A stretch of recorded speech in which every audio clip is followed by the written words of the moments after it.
Welcome to another edition of GW Unspoken, where we discuss stuff we don't typically talk about, but probably should. And I am with the amazing Nigal DeMaria. How are you, champion? We're good, man. How you been, Go?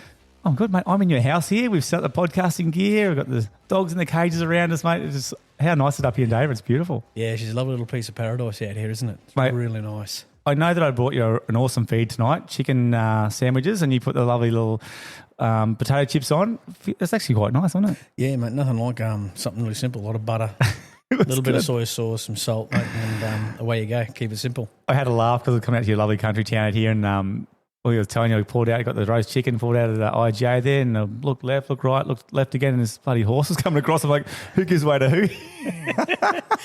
Mate, it's interesting, eh? Like this town is just absolutely fantastic. Like you can go down, you're what, 50, 45 minutes out of Brisbane CBD, yep, and you're in the country. Yep. You've got everything from horses and dogs and people. You know, occasionally you get the kids screaming up the main street on their motorbikes, having a good old hoot because it's a one-cop town. It's unbelievable. It's unbelievable. It's a great place. It really is. All right, mate. Well, let's get into the podcast. We often do this in the podcast and check in to see how we're going. So out of five's awesome, one's terrible. What are you feeling at the moment?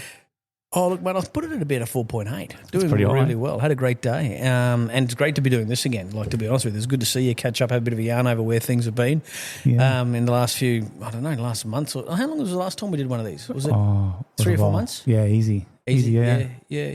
And just catching up and having a yarn and bashing around old war stories, which is great. So awesome, mate. Yeah, fantastic. And what's something that Nigel's grateful for at the moment? If I said to you, what are you grateful for at the moment, what would it be? Wow, good question. It'll always swing back to my girls. Yeah. But I tell you actually what I was really grateful for was I recently took my girls down to Sydney with me to meet my long-lost sister. I found out a few months back that I've got a sister. Wow. And she's 55. And she's my half-sister. So she was put up for adoption back in 1969. No and way. The most wonderful person, beautiful family, husband, met her husband. She got 2 lovely daughters, and they live on the northern sides of Sydney. So we spent a week down there because I've met her a couple of times before, but I took my girls down with me. And one of the things I was grateful about was not the fact of taking my girls down there, but because my girls were there, I got to see a side of them that I've never seen before. Like, they were so independent, they were so responsible, they were so engaging that when as I was leaving Sydney, we were all kind of a bit sad, you know, because I wouldn't see Laura, my sister, for maybe a couple of months. And she's got 2 older daughters, one who's B's 22 and Liv's 19. Okay. And they're the most beautiful girls, such lovely role models for my daughters because they just all get on so well. So I was sitting there with my sister Laura and I said, would you look after the kids if they came down the weekend without me? And she goes, 100%. So I booked tickets straight away for the girls to fly down as unaccompanied minors. Oh, they'll love that too. Yeah, because I was just like, and they're 10 and 8. So I was just sort of like, you girls have done this. You're exceptional. Off you go. So, I love that. Yeah, so what I was grateful for was getting that opportunity to see them in a different light. Yeah, that's fantastic. Yeah, it was cool. That's awesome, man. And so, look, last time you were on the podcast, we talked about a few things in your life. You talked about growing up with your family, and you talked about your principalship and designing and creating schools. The entrepreneur within you is obviously glowing, and now part of a business you've created called EngageUs. Again, just refresh our listeners again. What's your business about, and what's I suppose a vision or mission, or what's it stand for? Yeah, so EngageUs is my little boutique NDIS provider company. Okay. And I do non-NDIS work as well, so especially in the consulting and helping people get onto the NDIS. So what we typically try to do is I've got a great team around me at the moment. We do a lot of work in what's the best way I can put this? Actually, can I talk you through the process of meeting someone and then how it kind of goes from there? Yeah. Because that then sort of tells you what I do. Like, I can sit here and go, we provide holistic opportunities for children. No, we don't want that. You put that principal stuff away, mate. We don't talk about educational stuff tonight. I want to hear from the heart. Let's go. Isn't that jargon such bullshit? Isn't it? And it's funny how much principals and people in education love to flout that on their websites. Yeah, and no one really cares. They just want to hear the heart of it. Yeah, so like a family might reach out to me and let's just say the kid's struggling at school. I'll go and do an initial meet and greet with the family. The kid's got an NDIS package. We'll sit down. We'll have a chat about what's going on, where the pinch points are at school, what the challenges for the kid are, what the parents want, what the goals they want are. Then what I'll do is I'll sort of give them some advice on how to work with the school, how to approach the school. I'll usually attend a meeting with them to advocate for the kids to make sure the school's effectively doing everything that it should or everything that it's legislatively required to do. Yeah. Everything around there, support plans, personal learning plans, strategies, that sort of thing. And then we'll also talk about other areas of support. So a lot of these kids might need, an occupational therapist. They might need an exercise physiologist. They might need other people to sort of take them out for activities. So then my team of about 12 people at the moment, we've got support workers, OTs. Wow. I build a really comprehensive, what I would call, we call it a game plan. It's a game plan around how we all work together as a team to support this kid to achieve their goals. So it's like a lot of wraparound services, a holistic approach to... 100%, because I learned when I was working in schools that some of these kids who've got disabilities or they've got challenges or whatever it is, just have so many people working around them, but no one's talking. Yeah, right. Everyone's doing their own thing, and then when, their proverbial hits the fan, people start pointing fingers at each other, but they don't point them at themselves. And I think if you can centralise it with, people who are really genuinely on board, you can get better outcomes. And we've been getting some really great outcomes. It's been really exciting. So, yeah. And so you say a little boutique thing, but let's be honest now. I know you said you started off with and you want to get like a few clients on board. How is it going? Is it actually going? Like you're obviously building a lot of trust because it's actually growing faster than you thought. Like you don't have to give us specific numbers. Well, I can give you numbers. I've got nothing to hide. So the interesting story is I engaged a business coach to kind of help me get this thing up and going. Yeah. So his stuff was around, helping me develop the mission, the vision, the websites, the advertising, etc. So we also wrote a bit of a business plan, and part of that business plan was some KPIs. So the business officially launched in July last year, and the KPI was 5 to 10 participants by December 31st. Okay, 6 months? Yep. 5 to 10 people? Yeah. We hit 90. 90 in 6 months? Yep. Yeah, we hit 90. Was that stressing you out? No, not at all. Not at all. I was loving every moment of it. And look, some of those were one-off clients. Now, someone who comes to us for one meeting, one consult, to help them get over a hurdle. Yeah. And some of those are ongoing, who are using our services such as OT, using our services such as exercise physiologists, et cetera, et cetera. But this month and last month, just January, December, we've taken on another 20 clients. So it's just, we're up to about, what are we up to now? I did a count today. I think I'm up to about 118 people we're working with or have worked with at the moment. About 8 months, and that's over Christmas as well, if you count that period. Yeah. So it's been really fantastic, really, really privileged actually, and meeting some incredible people and seeing some incredible stories, and some real heartbreaking stuff too, like some shit that just, the saying I always use, it's the place where God goes to cry with what some of these families go through. Yeah. But really privileged to be a part of it. It's fantastic. I'll tell you about one family I've got. They're a lovely family and they live over at Zilmere. Yeah. And I'll do a shout out to you, Sharina. How are you? Sharina's this wonderful mum. Sharina's got, I think it's 4 kids, or it might even be 5. I think it's 4 kids, and all on NDIS. Okay. Yeah, wow. And lovely kids, lovely family. But the kids have got some tricky stuff going on for them. Yeah. But Sharina, I won't say Sharina's is my favourite client to work with because that would be unfair to the other clients. But I love working with and working for Sharina. Okay. But the thing that's so incredible is that Sharina just gives over so much trust to me. Yeah. And I kind of sit there and I think, could I do that? Yeah. Could I give full trust and autonomy over to somebody else to support my kids, talk for me to she signed over authority sometimes for me to talk to the NDIS on her behalf and the kids' behalf. And I sit there and I'm thinking, that's just huge. To be advocating for someone's children and to be given that authority. It's a lot of trust. Yeah. It's not even a privilege. It's levels above a privilege. Yeah. So, yeah. And look, I look at you and you've got 118 people to help participants to help out, and you've got the wraparound services, so 12 staff, obviously. Yeah. And I'm sitting here looking at an ex-principal and ex-thought leader in the education space. I mean, you still are really, but in the traditional schooling or a different schooling. But you don't look stressed. We're here on a weeknight. It's Thursday night and it's 7:50 in your home, and you can hear the dogs howling outside, not getting any attention. But why aren't you stressed? Why aren't you? How does it compare to being a principal? Look, I think I've got to be respectful but not careful about what I say next. Okay. Sounds like a slogan needs to go up on your office wall, mate. I love that. That's good. Yeah.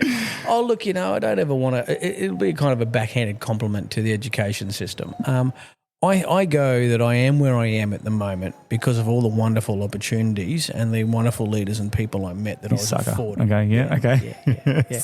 And in saying that, I'm also very thankful to the assholes I met too. Yeah, okay. Because they taught me how not to be and taught me what to look at and to kind of think about things in a different perspective.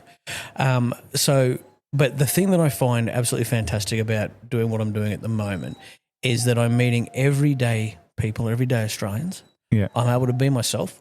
Yeah. I can talk, I can swear, I can use slang, I can be rough and tumble and all that sort of stuff. Yep.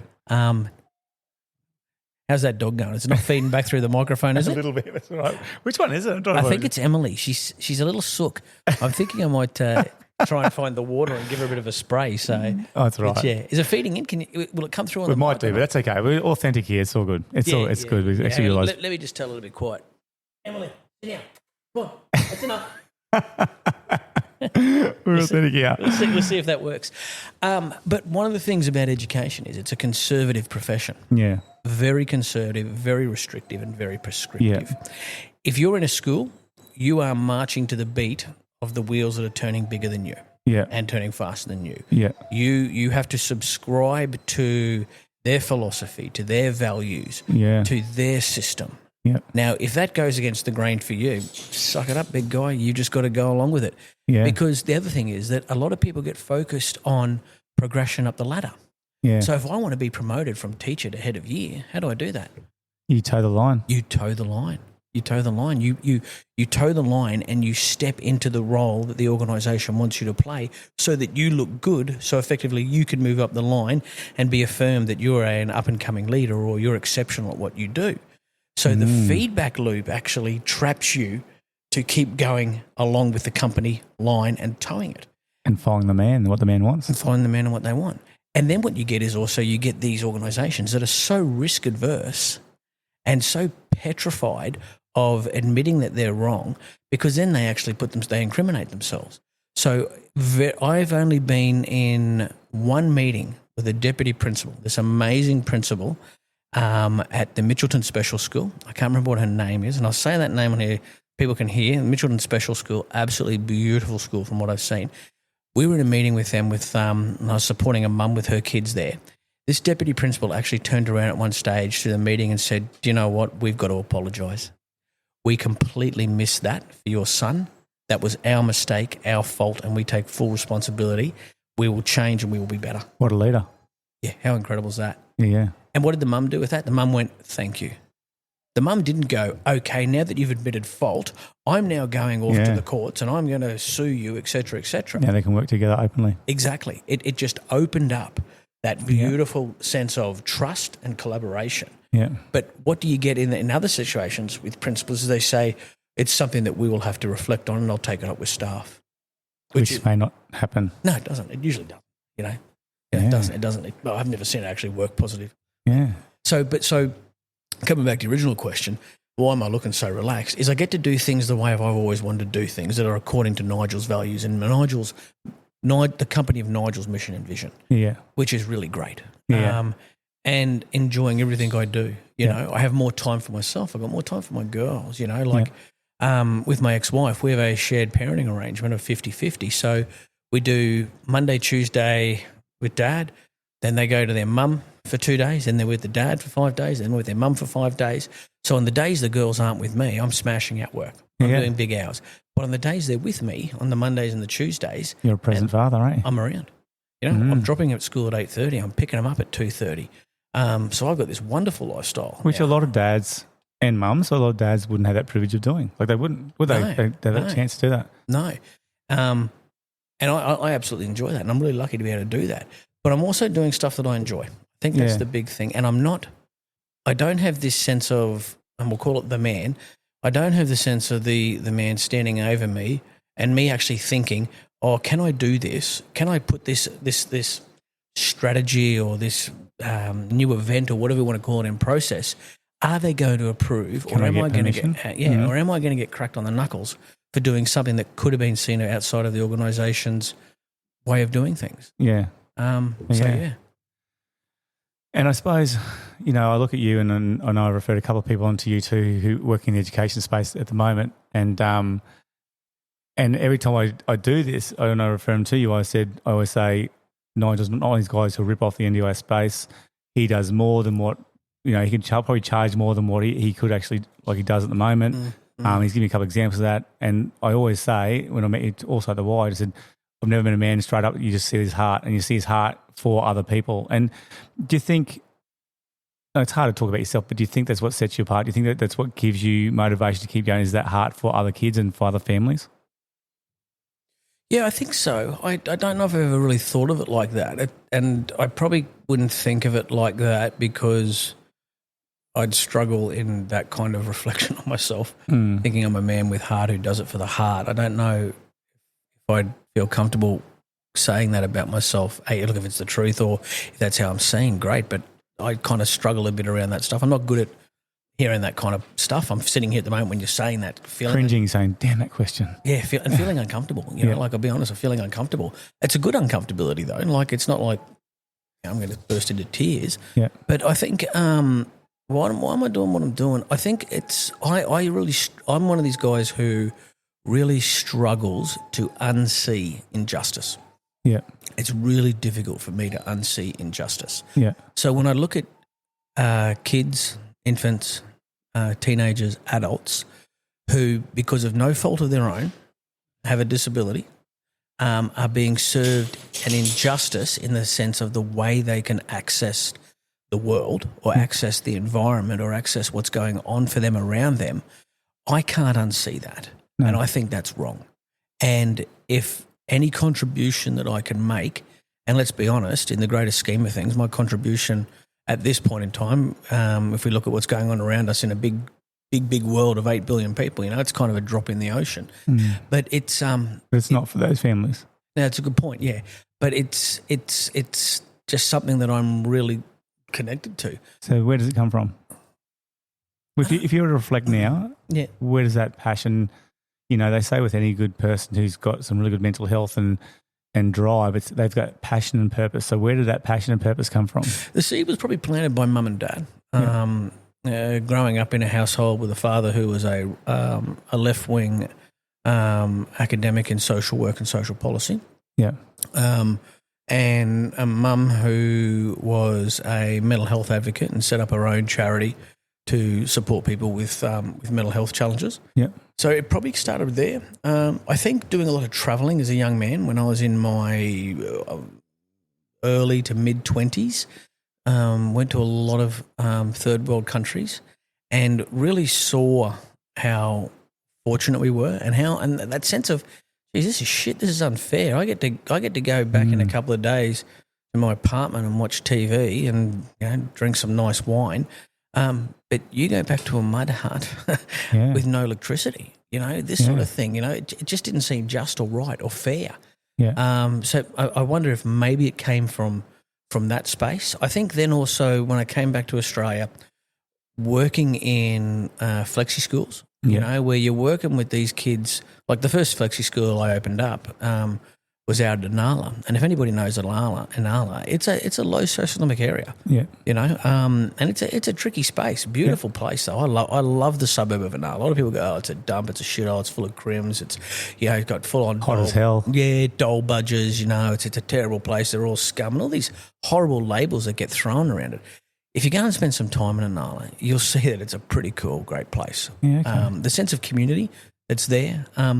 I think I might have even said this on the last time we were chatting. Yeah. I would get invited into more families' homes to sit down and have a cup of coffee in 1 week working in Inala because we were very connected to the families there. Yeah. I get invited into more homes to sit down and have a cup of coffee with more families in 1 week than I ever got invited to in a whole year working at a posh school up in mainstream North Lakes. school. Yeah. What does that tell you? Wow. Yeah, community. That's what it tells you. Yeah. Community and connection. Yeah, exactly. So I think back to your question, I think it comes from that. Yeah. But then also just seeing that, effectively we all can make some sort of nice positive difference somewhere. Yeah. And that has its own kind of self-propelling wheel that just keeps spinning and motivating you to keep going. Yeah, okay. So, yeah. So is that the best part of your job, seeing the hope that you hope you can provide? Is that the motivating factor? maybe not the hope that I can provide. I think it's probably more about when we get some good runs on the board. Yeah, okay. Or we get people feeling, oh, this is great, thank you for helping. That's what sort of keeps me going. But also the other motive is I get to be myself. Yeah. You know, I spoke about before how I don't actually believe anybody, well, actually, no, that's probably not right. I was going to say anybody working in the schools are actually really themselves because of the conservative, oppressive nature or the culture that sits within schools. Yeah. But hey, look, some people excel in those spaces, so that's probably wrong of me to say that. I would say that seeing people get access to supports, to knowledge, to anything that they haven't gotten access before to, because I've supported them or helped them out in some way, or one of my amazing team has done that. Yeah. I sort of sit there and I go, that's pretty cool. Let's keep doing this. Yeah, that's the wins, isn't it? Yeah. That's the wins that you get. This is worthwhile. Yeah, that's right. Yeah. Yeah, right. Yeah. And so what's the overall goal? What's the overall goal for Nigel and his business? Like to support thousands of people and grow lots of staff, or are you going to limit it? Oh, look, I don't know. It's actually funny. I've been thinking about it the last couple of days because I'm in the process of I've opened up another company. See, my company's been trading as a sole trader. So I've gone and opened up a PTY Ltd company so that I can expand the services, because with NDIS registration, sole traders can only take on a few registration groups to be certified for. Okay, so what does that mean? So certain disabilities? No. So certain services. So for example, if you're a sole trader, you can offer therapeutical services, which is speech, OT, allied health. You can do transport. You can do what else? You can do home fitness. You can do fitness. You can do personal training and exercise physiology. You can also do household tasks. But if you become a PTYT Ltd, like a company, you can apply to be registered for the whole gamut of supports that the NDIS offers. So that's everything from specialised disability accommodation right through to early childhood intervention. Okay. Yeah. So I've opened up a PTYT Ltd company. I'm currently going through the process. I've put my application in to the NDIS, looking at being audited in a month for that. So at the moment, putting together all the documents and the requirements to meet that audit, because I want to spread the breadth of the services I can legitimately offer. I could offer these services as a non-registered provider. Yeah. But there's an importance to me in being a registered provider, because then I've got to meet NDIS standards. And by doing that, I actually learn more about all of the things that I have to do, because there's a whole suite of policies you've got to stick to. Yeah. And if you become, familiar with that, well, I think that feeds back onto your practice Yeah. and how to better support people. So, and it's, I'll be careful what I say here, but I wonder how many NDIS providers think that, and I know there's plenty of good ones out there. Yeah. So that's, disclaimer, but, it's also a space where no doubt there's some been dodgy characters out there as well. Look, Gary, you're 100% right. There's so many shitbags out there ripping off people. Yeah. It's disgusting to think that there are people out there that would rip off people with disabilities. Yeah. And a common thing I sometimes hear is that it's not their money, it's government money. Well, to me, that's kind of two times you've made a mistake. One, you're ripping off people with disabilities, and secondly, who require a service, and by an assessment process are entitled to that money. Yeah. Just like the man who is unemployed is entitled to job seeker allowance to help them find a job. Yeah. These people who have a disability have gone through a rigorous assessment process and therefore are deemed to be entitled to a certain amount of funding to give them access to the community and to life that they didn't have. But then you get the people ripping it off. They're actually ripping off taxpayers. Yeah. They're ripping off the mums and the dads like you and I who sincerely pay our taxes. Yeah. So they're stealing twice. Yeah. So, and I think that takes a special type of low breed, doesn't it? Yeah. That's the sort of person who plays, tennis with the well, I won't say, but Yeah. they swim in the cesspool. Yeah. That's tough. Yeah. So what are the negatives? Come on, you give me the smiley approach. You look relaxed back here. It's really annoying me at the moment. It's pissing me off. Not really. We're in your lovely home here, and you're kicking back, and you can see it in your face that you've got a business cranking, right, and you've got some really early runs on the board. You've got some great stuff around you. Otherwise, you wouldn't have the clients or the participants there. So there's got to be some negatives and positives. Yeah. So the yin and yang, what are some of the negatives part in this space, or what you've come across? Well, I want to give an acknowledgement before I do that, because I'm conscious that I don't want this to seem like it's me selling tickets to the Nigel show. Yeah. Because it's not the Nigel show. And that's not you anyway, by the way, but yes, go on. Yeah, but so the great thing is that the team that I've got around me at the moment, like I've got this great guy called Kobe, who's my exercise physiologist. The guy's an absolute gun. Kids just love him. I've got this incredible OT called Jimmy. He's second year out. Wade's another great OT. I've got Adele. This incredible play therapist, Jamie. And I've got these great support workers. There's Craig, there's Jessica. There's all these great stuff. Anybody else who I've missed as I'm going through this list, I'm really sorry. But I wouldn't be getting the outcomes. And when I say me getting the outcomes, the company wouldn't be getting the outcomes, and the participants wouldn't be getting where they were if it wasn't for these guys and girls. Because they're doing, when you look at it, I'm probably doing maybe 15 billable hours a week. Them accumulatively are doing more than that.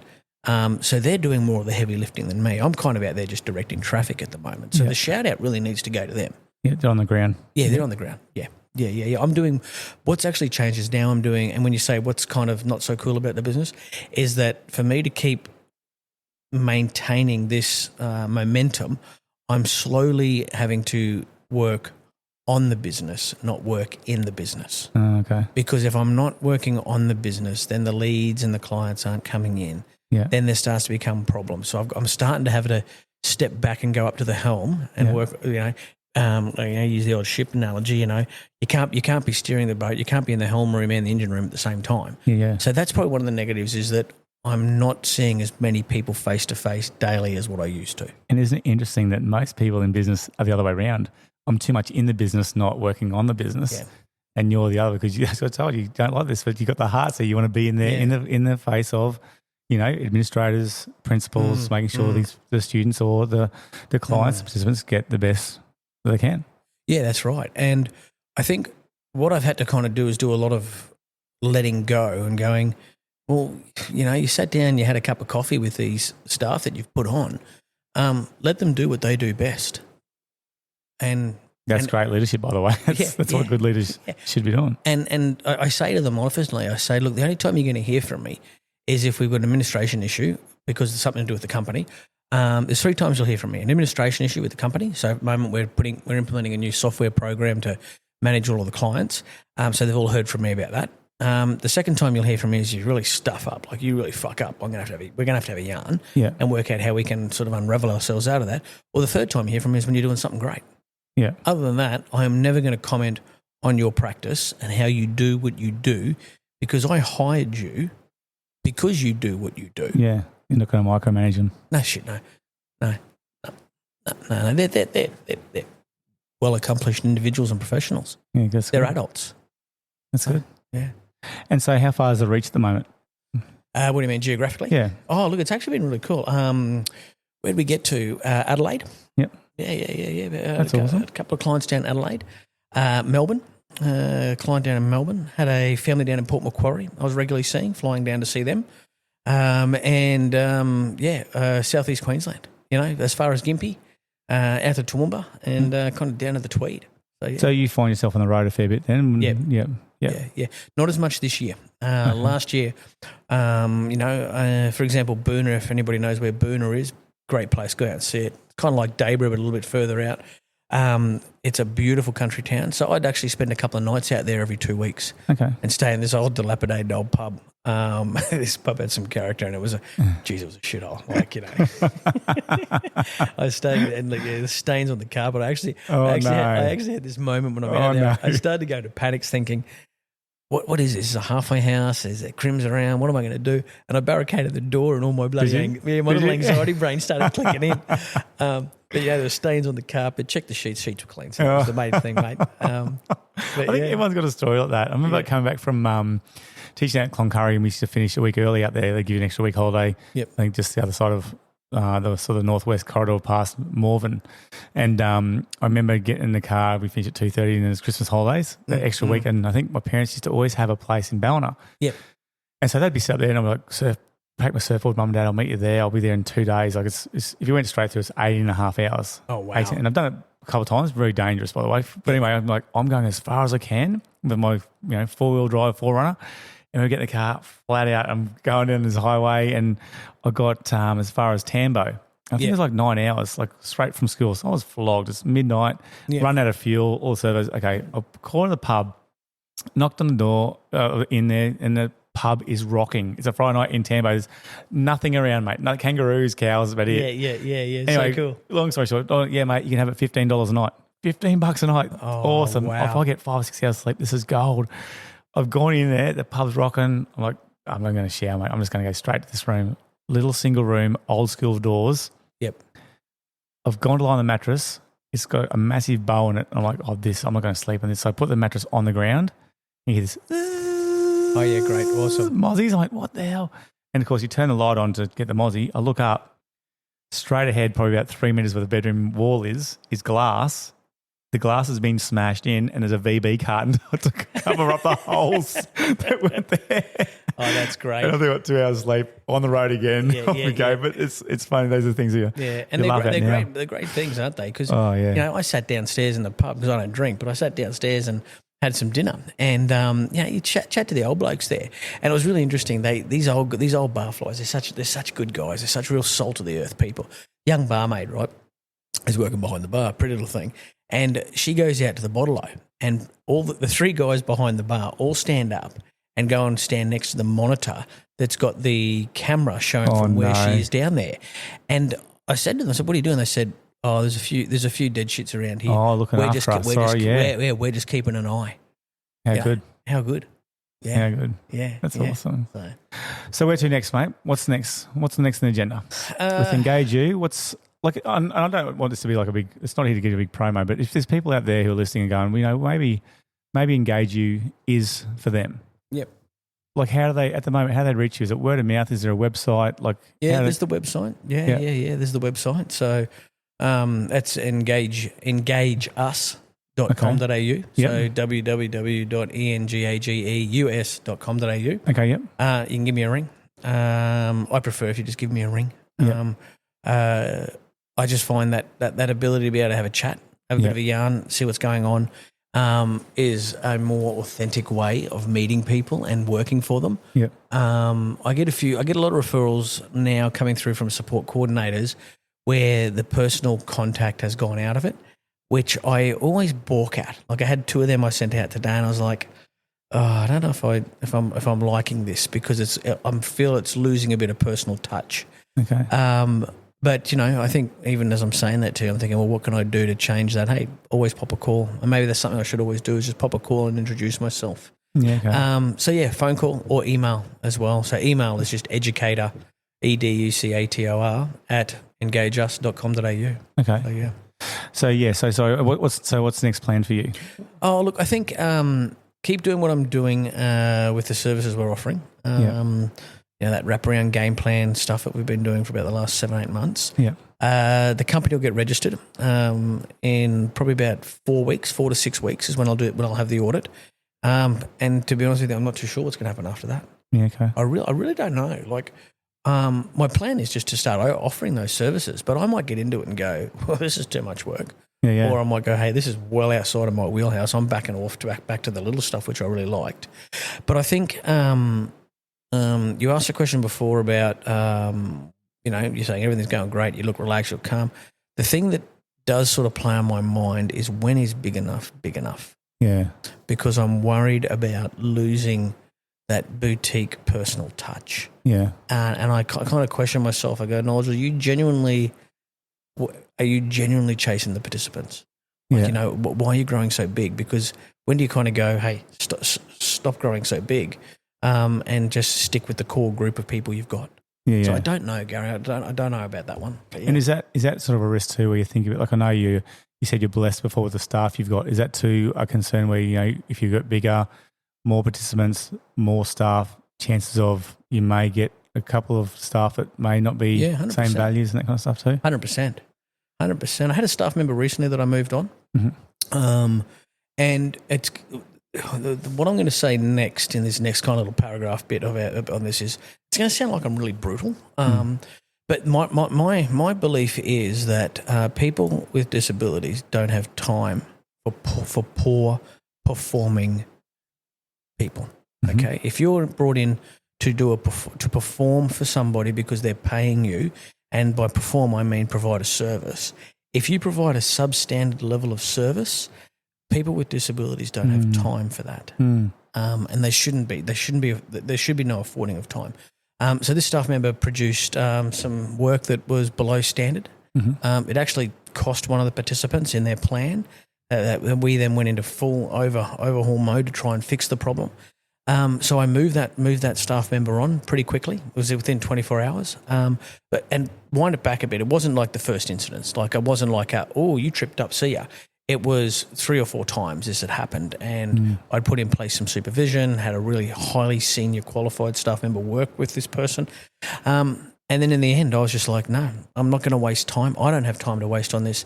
But more importantly, the participants don't have time. Yeah. So yeah.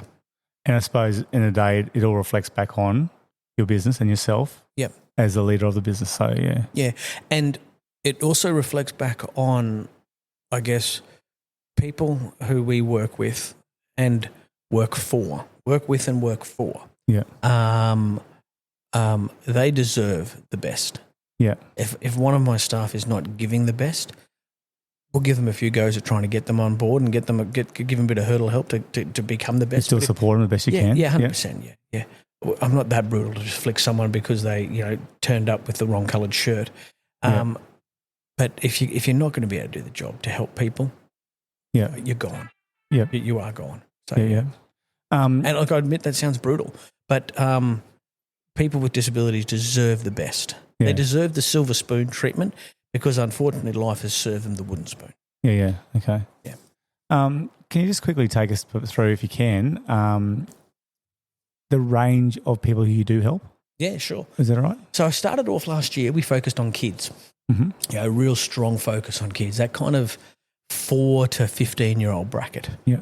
And then I started noticing that, hey, there's other people out there. Hey, my skill set, the company's growing skill set is transferable. So today we picked up a client who we're working with who's 60. Yeah. So we're moving into the adult bracket now. Okay. But never losing focus on what our core was, like you kind of, people say, never forget where you come from.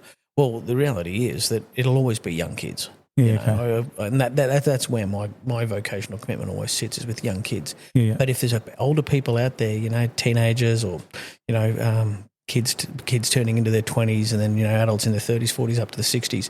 Hey, if we can do the work for you, and be a support, we'll do it. But if we can't, we won't go near you. And we'll be honest and say that. Yeah, that's good. And a range of disabilities you work with? Yeah. So the most prevalent disability is ASD, or autism. Yep. But we have a range of all types of challenges that people face. So, intellectual impairment, motor neurone disease, muscle dystrophies.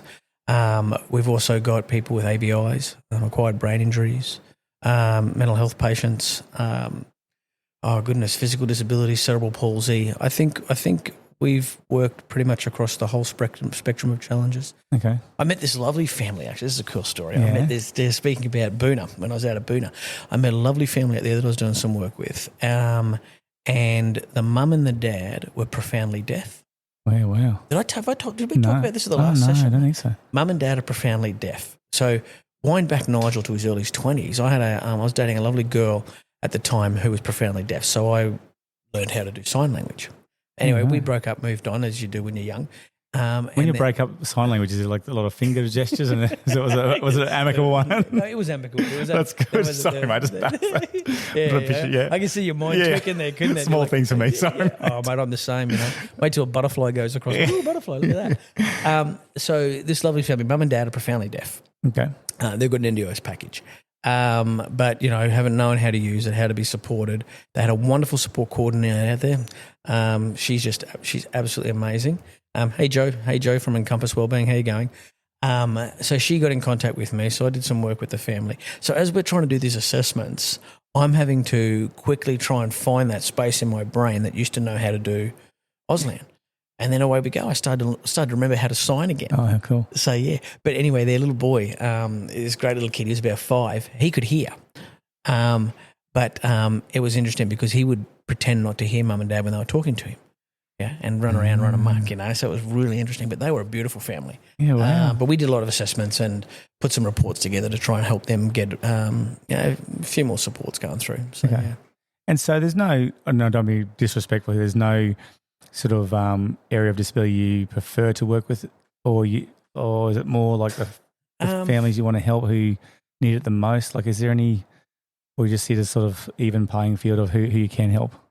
Look, I think what I tend to do is I go, if someone comes to me, if a family comes to me, or if a family's referred to me, I'll be able to make a quick assessment as to whether or not we can work with them. So if it's a kid with ASD level 2, okay, an ADHD and a PDA profile, no problem, straight away.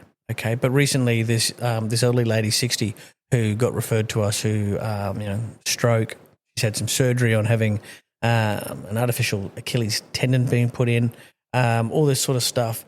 I didn't know if we could work with her. So all I did was ring around my OTs and ring around my other staff and go, is this in our wheelhouse? Yeah. Do you have the capacity and the knowledge to do that? Because what I do when I meet with people to say, hey, you're thinking about coming on board with this, is I'm very upfront with them about saying, hey, look, if you don't do a good job, I'm going to flick you. If you do a good job, we're going to keep you. And there's ways in which we increase your wage and stuff like that. Yeah. But I also say that one of my expectations and my non-negotiables is if you can't do the work or don't feel confident about it, or it's outside your skill set, we refer on. Yeah. Because we're not diluting quality of service to people with disabilities, because that's only going to be more detrimental to them. Yeah, it's nice. And we're not chasing the dollar here. Yeah. So, yeah. So in answer to your question, it's on a case-by-case basis. Okay. Yeah. If one comes across and it's really tricky, we'll discuss it as a team. But there are cases that we've knocked back. Yeah. Okay. That I've just said to support. I said, look, I'm sorry, that's outside of our skill set. I legitimately cannot take this on and feel like a decent human being. Yeah. Because I'll only be doing you a disservice. Okay. And is it a bit, I want brutal honesty here, is it a dog-eat-dog world out there, or do you have people who you say you can't service them, you'll refer on to certain organisations, or is it pretty much like, Oh, there's some good guys out there. Yeah, don't get me wrong. There's some absolute, as I say before, absolute shitbags. Yeah. You wouldn't have them. You wouldn't have them look after a dog bowl of food. Yeah. But no, there are good mobs out there that I work with. And you pick up pretty quickly. You can pick up pretty quickly who's good and who's not. Yeah. Usually the most easiest way to see is based on the deliverables, if they can deliver. Yeah. And what sort of quality those deliverables are. Yeah. Are they meeting timeframes? Are their communications good? That sort of thing. Yeah, and I don't want you to bag anybody, but I'm pretty sure that some of the clients or the participants you've picked up, they've had some bad experiences in the past. The common thing I hear is they never got back to me. They charged me for things I didn't know about. I ring and they never come back to me. The common things I hear like that, or is that no, they sent out I asked for this type of worker to come out. They sent out someone who was completely the opposite. My child escalated, and now we can't get my child to work with anyone. Because there's no trust. No trust. Yeah. Yeah. There's nothing but an anxiety and a hypervigilance around who's coming out next. Yeah, wow. And those people that do that are just putting bums on seats for dollars. Yeah, wow. That's all they're doing. Because I say to participants when they give me a call, I say, hey, look, I'm sending out Jimmy. Jimmy's a great guy. Here's his profile. You're going to have a meet and greet with him. But I want you to think of this as a quasi-interview, okay? Yep. There's going to be no therapies in this session. It's just a meet and greet for him to meet you, meet the family, meet your son or meet your daughter. If you get an even one iota of that Jimmy may not work, Jimmy doesn't work for you. Yeah. I said, because we're not going to compromise what the best possible person with you is. And I say to them, but it's also the same with Jimmy. If Jimmy goes out and feels that he can't work with you, or there's something not right, but you love him, you think he's the best thing since sliced bread, I'm sorry, but Jimmy's not going to be working with you. Yeah, great. Yeah, that's awesome. Yeah, it has to be almost integrity there. Yeah, it has to be a match. Yeah. Well, mate, look, we're nearly at 45 minutes already, and I could keep you here till midnight because I just love chatting to you. Likewise. So when you're going back to principalship, are you going back pretty soon? Like, how long till you give up this gig and go back into the school system? Look, maybe if I open another school, mate. Maybe. But I'd never be principal again. No? No. Okay. I think I think back, it's interesting, having a chat with the senior OT who works for us, Adele, lovely lady, having a yarn with her about, the differences in management. And I don't know if I could, I know that I couldn't handle managing people again in the education space. Yeah. It's such a politically and emotionally charged environment with so many different agendas. And I see you smiling here going. Oh, I'm just thinking of my wife, and she's talking about things like this at the moment. We're having these conversations this week, actually. Yeah. And I think maybe it's a less tolerant thing or a more mature thing as you get older. I find less tolerance around that myself. But sorry, I don't mean to interrupt you. Yeah. No. Please, I don't see you interrupting. But I think I don't have any tolerance for it. Yeah. When you and I were having a bit of a chat. But was I talking to you tonight about how many give a fucks you've got? Was that you? No, I'd like to hear that though. Yeah, okay, sorry. I get confused sometimes. Yeah. I get a bit tired later. It's my flatmate Glenn who lives with me. Glenn, he's a legend of a bloke. Him and I have been kids since we're 6 years old. So Glenn and I were talking about life in general, and I said we were talking about how the older you get, and with a bit of life experience, how many fucks have you got to give? And he kind of said to me, how many fucks have you got to give, Nigel? And I said, well, typically in a day, I've probably only got 2 or 3. And he said, what are they? I said, well, one is my daughters.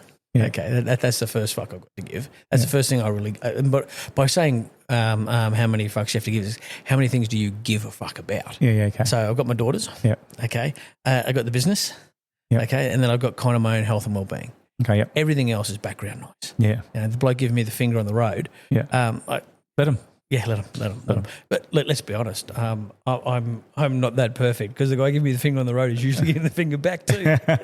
but from a principle point of view, PLE, not PAL. Yeah. I just don't have. I couldn't. I don't have the fucks to give. Yeah. Going back into that space. Yeah. Well, Rach gave me this. She got passed on for her friends a podcast. Jay Shetty and Mel Robbins. So good, isn't he? And so there's about, tell them. So basically, every time someone gives you a hard time or they've got energy where it's negative, fine, don't worry, whatever you think. Well, it's so interesting. Sorry, let them believe that. Let them say that. Yeah. Don't give it energy. But unfortunately, we give all this energy to what people think or how they're perceived or why can't we get along with them? Why can't they see my way? And I'm definitely guilty of that in my life a lot of times. And it's like, why would you give energy? You can't change people. Yeah. Stop pumping the oxygen into the fire. Let it die down. Like Glennie, my mate I was just telling you about, he was telling me a story last night about a person in his life who's always questioning and criticising him, going, oh, you should have done this. Oh, have you thought about doing this? No, you need to do more of this. And criticising who he was for what he did. And he ended up, he realised through our conversation that he was throwing fuel onto the fire because he kept coming back, well, but what about when I do this? But this is this. And then he sort of realised, he said, next time I have that conversation with that mate of mine, I'm going to actually say to them, you know what, you're right.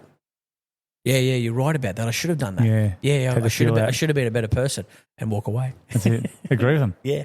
Best part of an argument. Yeah. We had we had a really strong PE teacher growing up in high school. I think back then you were allowed to hit kids. I think I got hit twice from her, but she's still my favourite teacher. But I remember she was, I said, I think one day I said, I should have done that. And she just roasted me. Don't you ever say coulda. Don't you ever say shoulda. Yeah. Or you woulda. That's right. So never go back. If it was important to you, you would have sort of done it. So don't say that. And I was like, holy crap. And I just remember thinking, yeah. So it's amazing what you hear. Some sayings that can change your mindset and stuff. So yeah, that's right.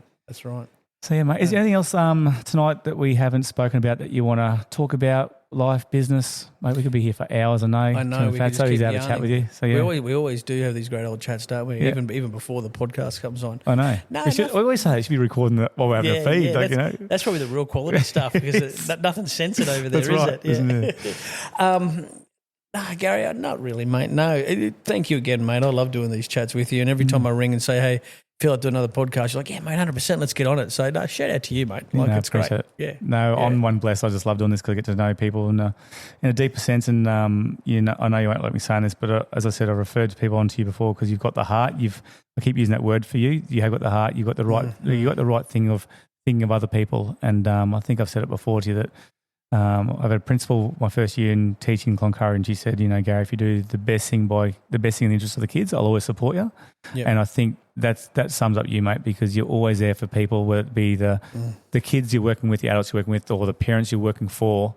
Even the language you said today is like, it's not scripted. It comes from the heart, mate. So no doubt you deserve the success, and those people are blessed and they're lucky to have you, mate, to run what you're doing with them. Oh, vice versa, mate. I'm very blessed to get what I get from them for being who they are and doing what they do. Yeah, awesome. That's the other side of the coin, mate. So, yeah, cool. Thanks for joining us on the show. Good day. Cheers, mate.